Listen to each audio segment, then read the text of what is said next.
வணக்கம். எல்லாரும் நல்லா இருக்கீங்களா? நான் இப்போ வந்திருக்கிறது இலங்கையில் உள்ள கண்டிக்கு வந்திருக்கிறேன். இந்த கண்டி எப்படி இருக்கு, இங்கே என்னெல்லாம் இருக்குன்னு சொல்லிட்டு இந்த ஏரியாவை சுற்றி காமிக்கிறேன். அதே நேரம் அந்த கண்டியோட ஹிஸ்டரியும் நான் சொல்றேன். கண்டி வந்துட்டு இலங்கையின் மத்திய மாகாணத்தில் அமைந்துள்ள ஒரு முக்கியமான நகரம். இது 1469 இருந்து 1818 வரை கண்டி ராஜ்யத்தின் கீழே சிங்கள முடியாட்சியின் கடைசி தலைநகரா இந்த ஏரியா இருந்திருக்கு. கண்டி பீடபூமி மலைகளின் நடுவில் அமைஞ்சிருக்கிற ஒரு அழகான ஒரு நகரம். கண்டி மத்திய மாகாணத்தின் நிர்வாகம் தலைநகரம். மேலும் அதன் கட்டடக்கலை பாரம்பரியம் இலங்கையின் கலைச்சார நகரமாலாம் இது கருதப்படுது. கண்டி என்பது புத்த உலகுல மிக முக்கியமான இடங்கள்ல ஒன்னாவும் பல் நினைவு சின்னம், அதாவது ஸ்ரீ தலதா மாளிகாவா தாயகமாகும். இது 1988 யுனெஸ்கோவால உலக பாரம்பரிய தலமா அறிவிக்கப்பட்டிருக்கு. வரலாற்று ரீதியா உள்ளூர் பௌத்த ஆட்சியாளர்கள் போர்த்துகீசியர்கள்கிட்ட டச்சுக்காரர்கள் பிரிட்டிஷ் காலனித்துவம் அவங்கள்ட்ட எல்லாம் எதிர்த்து சண்டையெல்லாம் போட்டுக்கிறாங்க. கண்டியோட லேண்ட்மார்க்னு பார்த்தீங்கன்னா town Kandy, temple of the tooth, Pallekele international cricket stadium, royal botanical garden, Kandy Esala Perahera, Sarath Chandra open air theatre, Bahirawa Kanda ஏர் டெம்பிள், இதெல்லாம் கண்டியோட லேண்ட்மார்க்குங்க. இலங்கை ஃபுல்லாக நான் சுற்றி இருக்கிறேங்க. இந்த ஏரியாவில் தான் க்ரௌடு அதிகமாக இருக்குது. நிறைய பில்டிங்கெல்லாம் இங்கே இருக்குது. கம்பர் வித் கொழும்பு, நுவரேலியா, யாழ்ப்பாணம், அனுராதபுரம், வவுனியா, மட்டக்கிளப்பு, திரிகோணமலை, அது மாதிரி எந்த ஏரியாவை நீங்கள் கம்பேர் பண்ணாலும் கண்டியில் தான் அதிக பாப்புலேஷன் இருக்கிற மாதிரி தெரியுது. இங்கே நிறைய தமிழ் கடைகள்லாம் நிறைய இருக்குது. காலை சிற்றுண்டியும் மதிய உணவும் நான் இங்கே ஒரு வெஜிடேரியன் ரெஸ்டாரண்ட் ஹோட்டலில் சாப்பிட்டேன். உண்மையிலே அவங்க தமிழ் ஹோட்டல் தான், ஆனால் சாம்பார்லாம் சாம்பார் மாதிரியே இல்லைங்க. நான் அவங்கள்ட்ட கூட சாப்பிட்டு பில்லெல்லாம் பே பண்ணிட்டு சொன்னேன், என்னங்க நீங்கள் தமிழ் பேர் வச்சுருக்கீங்க, தமிழ் கடை நடத்துகிறீங்க, ஒரு தமிழ்நாடு முறைப்படியே சாம்பார் இல்லை, ஏதோ ரசம் மாதிரி இருக்குது சாம்பார் அப்படின்னு சொல்லிட்டு வந்தேன். கண்டின்னு சொல்லி எப்படி பேர் வந்திருக்குன்னு சொன்னால், சில அறிஞர்கள் கண்டியின் அசல் பெயர் தற்போதைய வட்டப்புழுவாவிற்கு அருகில் அமைந்துள்ள கடுபுழு நுவரா என்று கூறுகின்றனர்.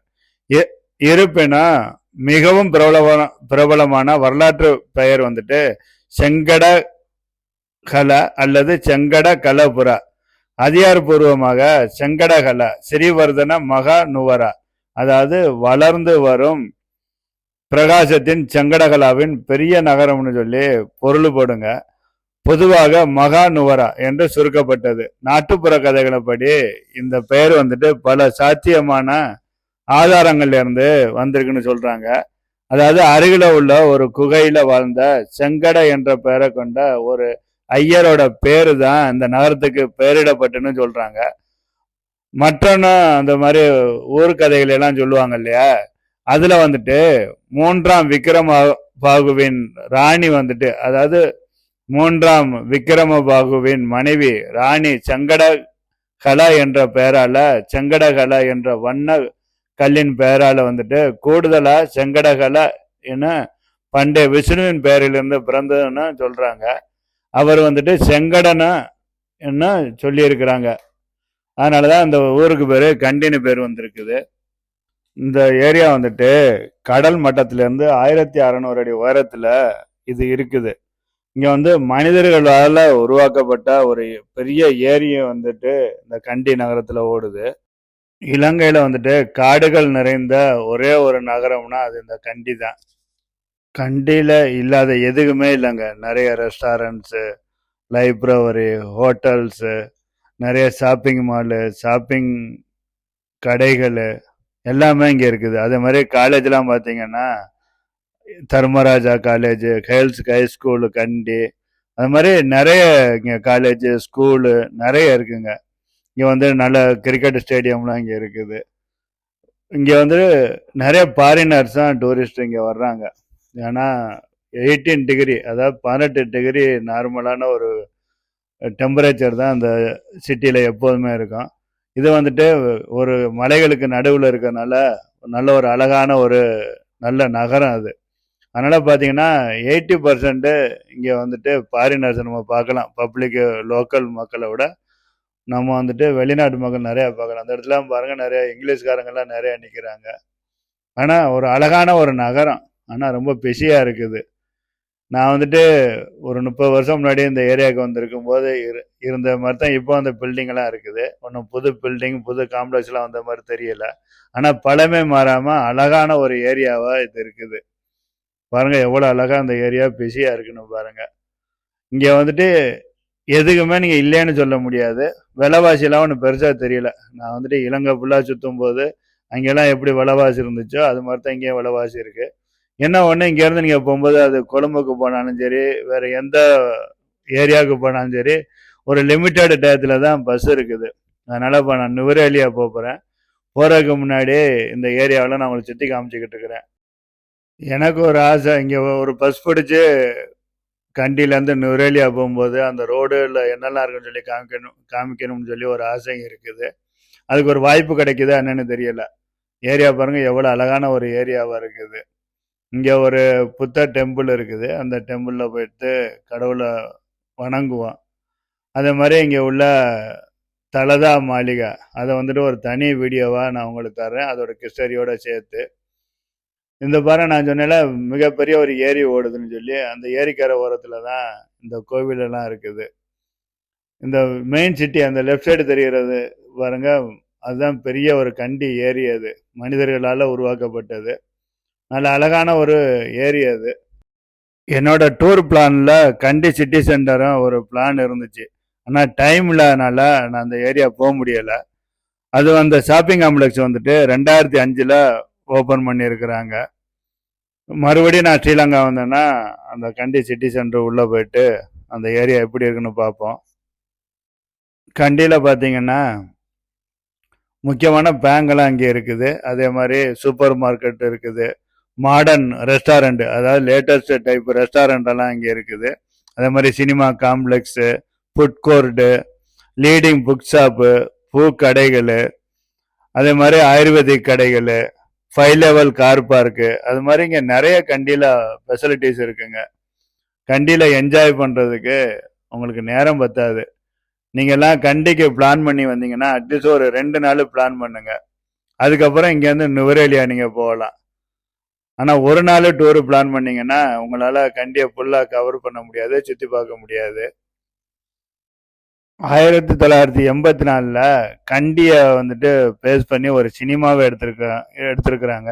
அதாவது Indiana Jones and the temple of டூம்னு சொல்லிட்டு ஒரு சினிமா ஷூட்டிங் இங்கே நடந்திருக்குது.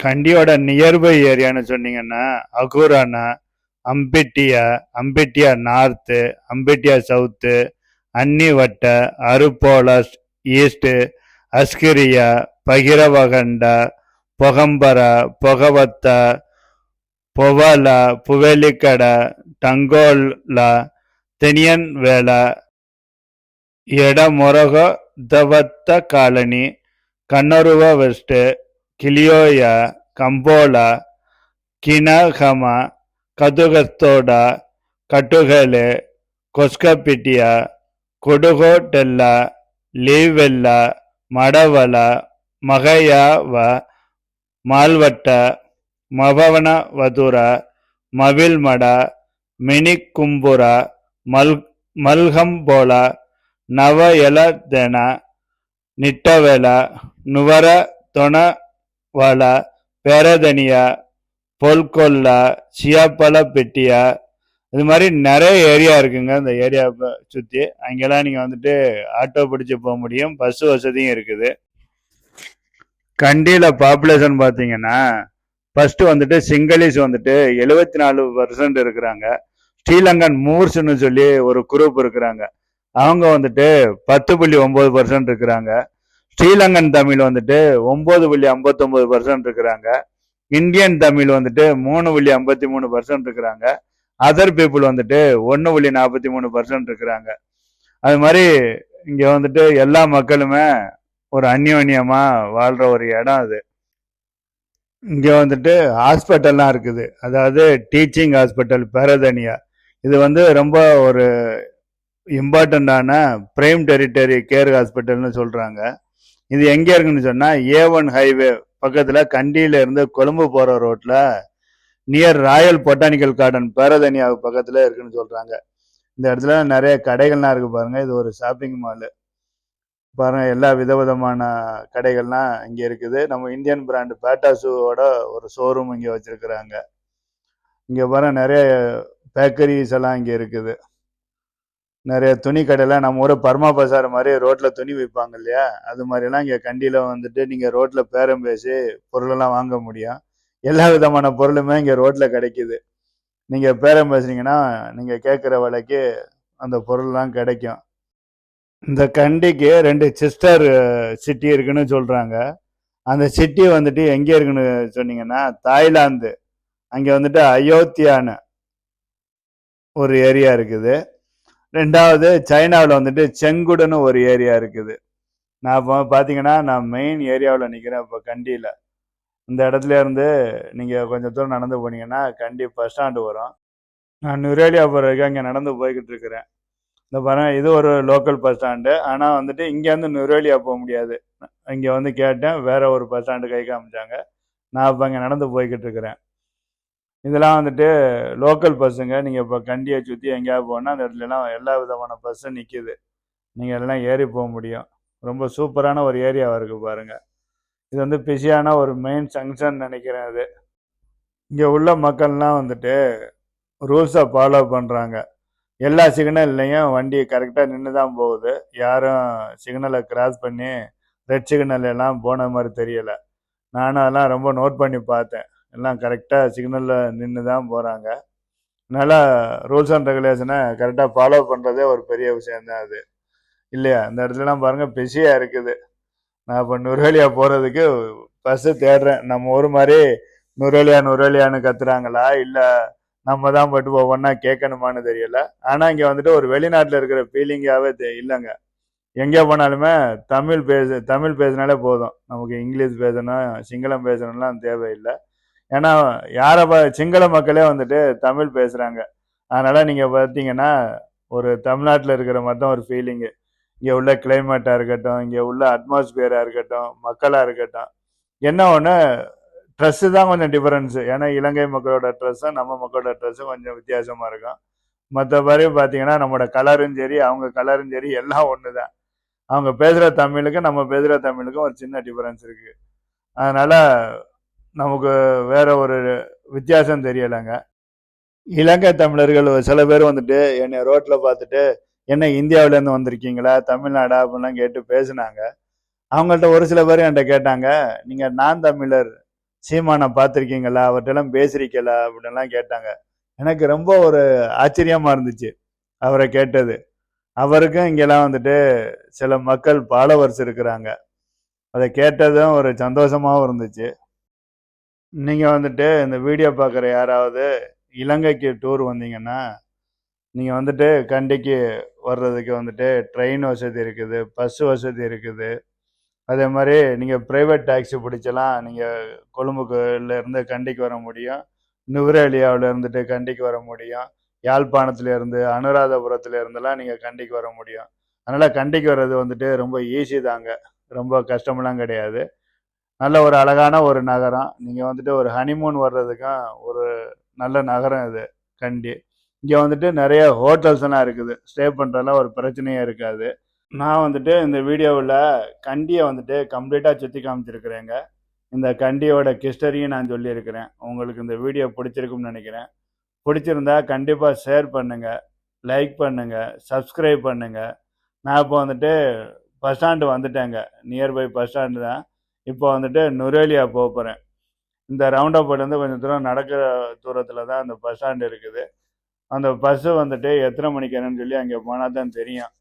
நிறைய பிஸியான ஒரு சிட்டியாக இருக்குது பாருங்கள். நல்ல அழகான ஒரு சிட்டி. மிஸ் பண்ணிடாதீங்க. நீங்கள் கொழும்புக்கு வந்தீங்கன்னா கண்டிப்பாக வந்துட்டு கண்டிக்கு வாங்க. இதுதான் பஸ் ஸ்டாண்டு. நான் இப்போ இங்கேருந்து நுரேலியா போகணும். இங்கேயும் வந்துட்டு நம்ம ஊர் மாதிரி தான் கூப்பிட்றாங்க. ஒவ்வொரு ஏரியா போகிற பஸ்ஸை சொல்லி கூப்பிட்றாங்க பேசஞ்சரு. எனக்கு வந்துட்டு இப்போ நுரேலியா பஸ் கிடச்சிருக்குங்க. இங்கேயும் பாருங்கள், நம்ம பஸ் ஸ்டாண்டு இங்கே ரொம்ப பிஸியாக தான் இருக்குது. நம்ம ஊர் மாதிரி கடைகளும் இருக்குது, மக்களும் இங்கே ஃபுல்லு க்ரௌடு இருக்குது. பஸ்ஸு கிடச்சிருச்சுங்க, நான் பஸ்ஸில் கிளம்பிட்டேன். ஏன்னா நுரேலியான்னு கூப்பிட்டாங்க, அதனால் ஈஸியாக போச்சு. ஓகே நண்பர்களே, நம்ம வந்துட்டு நுரேலியாவில் நம்ம மீட் பண்ணுவோம். கண்டிப்பாக அந்த வீடியோ உங்களுக்கு பிடிச்சிருக்குன்னு நினைக்கிறேன். மறக்காமல் எனக்கு சப்போர்ட் பண்ணுங்கள். உங்கள் ஆதரவில் தான் நான் மேலும் நிறைய வீடியோ தர முடியும். நிறைய ஹிஸ்டரியெல்லாம் என்னால் சொல்ல முடியும். நன்றி, வணக்கம். தேங்க்ஸ் ஃபார் வாட்சிங் இந்த வீடியோ. நன்றி, வணக்கம்.